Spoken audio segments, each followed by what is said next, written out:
entitled Future Leadership: The Ability to Lead Through Disruption. The session will be moderated by Sona Nambiar.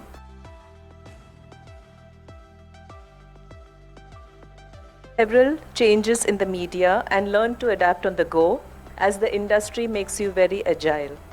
I've seen a huge sea change in the last decade, but more so in the last 1 year, where I found opportunities in what others perceived as threats during the pandemic and decided to feel the fear and do it anyway, resulting in more fuss than I had in my entire life. And thank you, everyone.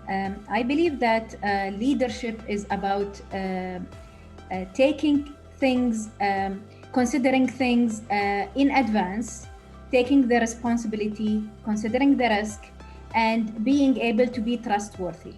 So leadership is not anymore management skills. Any employee can be a leader by himself or by herself, but it's about your level of engagement as well. The disruption and what happened during the last, I would call it last year at least, indicated that disruption is happening either if we like it or not. So entities or governments or even individuals had to seek disruption.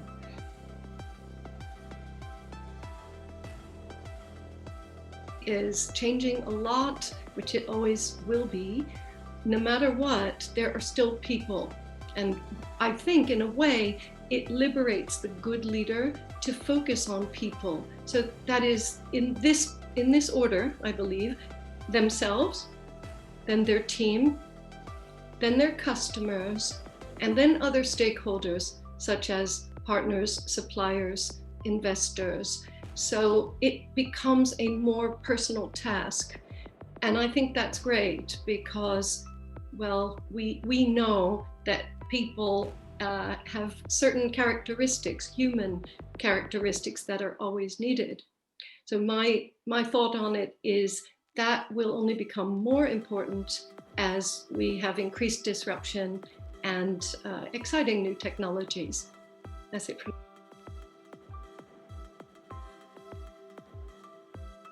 This is just a result of a very quick search that helped cement my issue. I couldn't find an answer for you.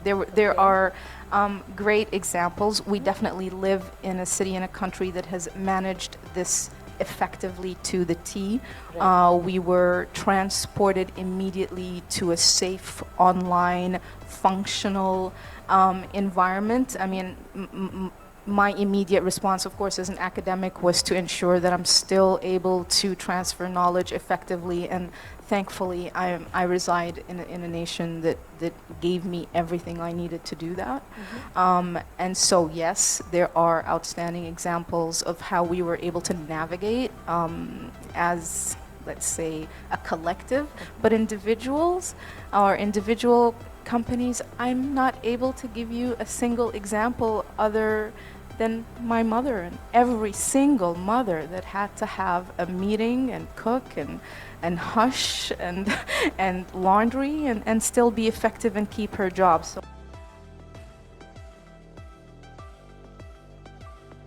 the content, as we are coming in this event, so you always talk about the content, and leadership is all dependent on the content itself, the why.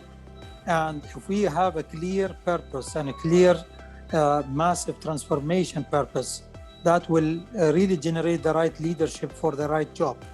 And to me, really, I look into a leader who is really very exponential, who look for beyond, and he has that foresight.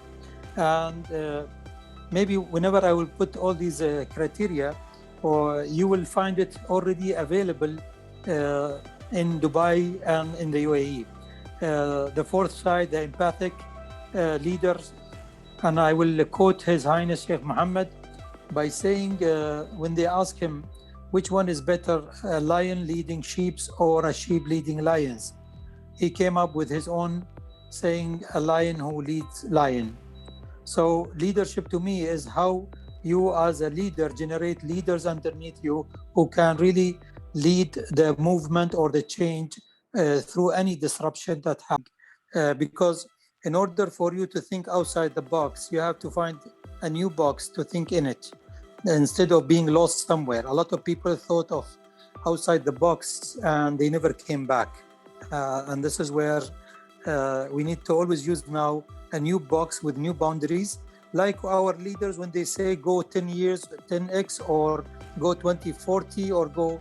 So we can start with the end of mind and we roll back to now. And this is where what we need to do really as a future thing.